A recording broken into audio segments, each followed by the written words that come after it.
Alright, hey everybody, I just thought I'd make a video of these last couple examples in case you get stuck on your homework. In this example, they give you a point, and then this for some reason didn't print. It should say f inverse of x has a different point.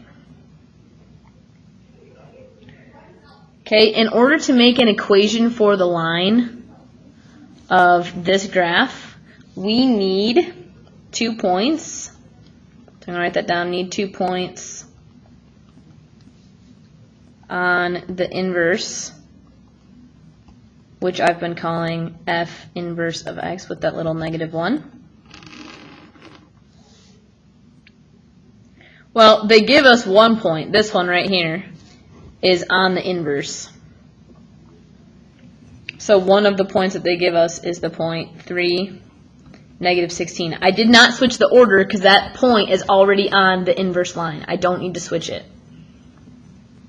The other one that they give us, though, is this point right here, but this point is not on the inverse. It's on the original function. So in order for it to be on the inverse, we just got to switch them.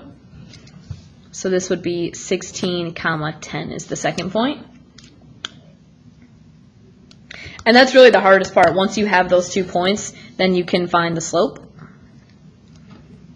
So I'm going to do 10 minus -16 over 16 minus 3.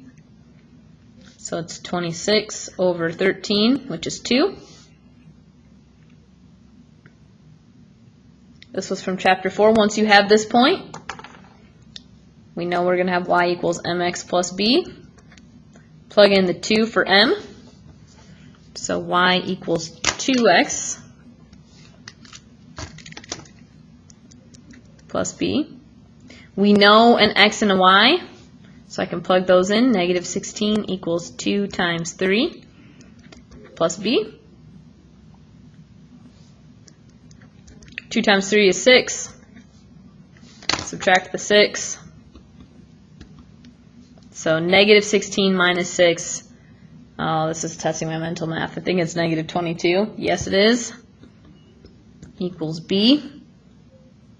We have the m, we have the b, so your equation would be y equals 2x minus 22.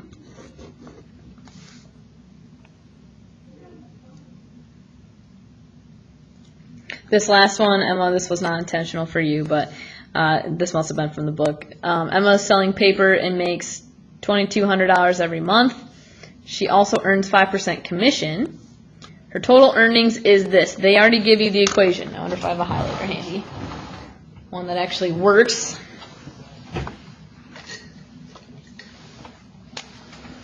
So f of x. There's my actual equation. Find the inverse function. Hey, that's just like what I wrote up here in the steps. Find the inverse. And I'm going to use this one because they gave it to me with the f of x. Okay, so back down here, that's my original equation. I want to find the inverse. So my first step is to change the f of x to a y. So I will do that. Y equals 2200 plus 0.05x. Step 2, switch x and y. So here's my x.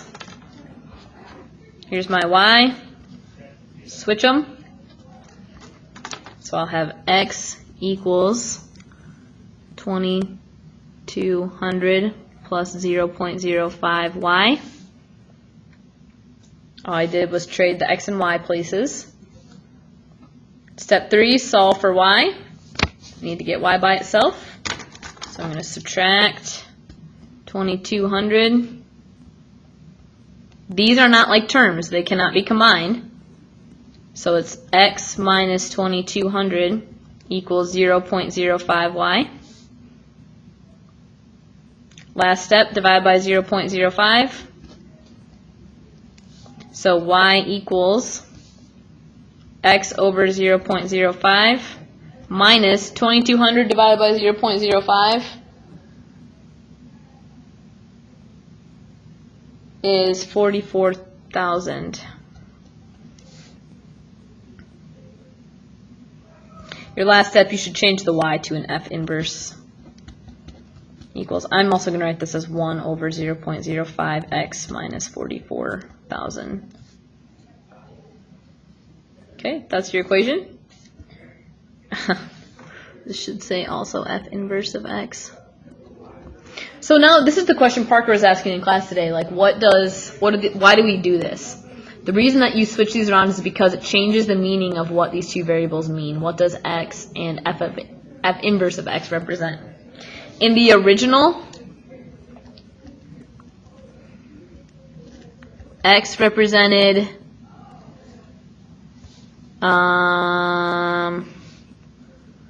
I would assume it is like the number of papers that she sold.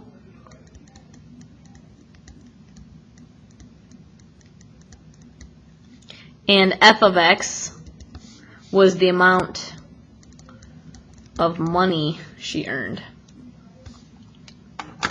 That's the original, but we're not talking about the original right now. We're talking about the inverse. So for the inverse, in order to really figure that out, all you do is just change the meanings.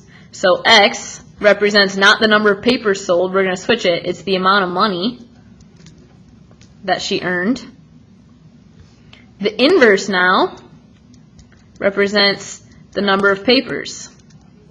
So that's what I was trying to explain in class quickly, was that now with this equation, if you want to figure out how many papers you'd have to sell, like let's say you want to buy something for, I don't know, a certain amount of money, you could say, okay, I'm going to plug in, I want to make 100 grand. I'd plug in 100 grand in for X, and it would tell me how many papers I would need to sell.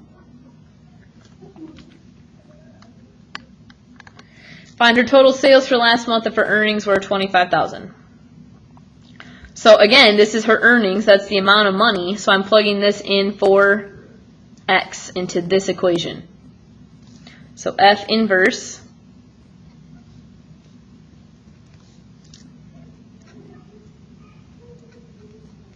so she sold 25 grand worth of stuff.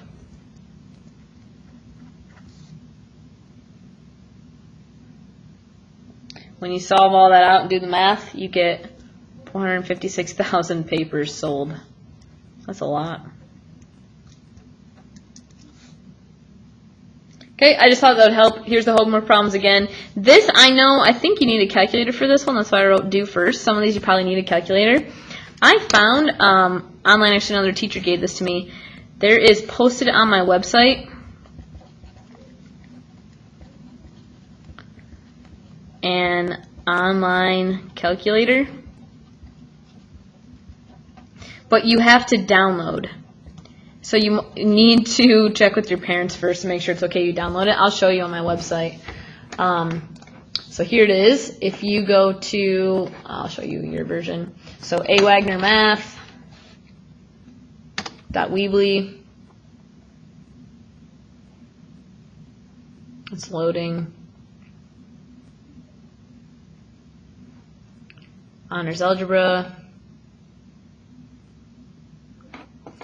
Click here for instructions to download a scientific calculator. Note, this downloads software on your computer, so check with your parents first. I don't want any upset emails about how this, I don't think it would help hurt your computer, but I just want to make sure that you know there's a disclaimer there. You click here, it'll take you to a new page, and it gives you some instructions on what you need to do. Select a calculator in the navigator bar, follow the instructions, you can download it, and then once it's done, it'll pop up on your computer. I think it's this one. Oh, I'm going to have to re-download it because it gets rid of it every time because mine's like a public computer. So that's there. And then I was going to tell you something else, but now I forgot. On the website, I also have most everything updated. Today we did the review and the problems. Test is going to be tomorrow if we have school. If not, we'll take it again on Monday, or whenever I see you next, you're taking the test. So I will have time in class to answer questions. Feel free to ask me whatever you're not sure about, and we'll do that. So thank you a lot, and we'll see you guys tomorrow.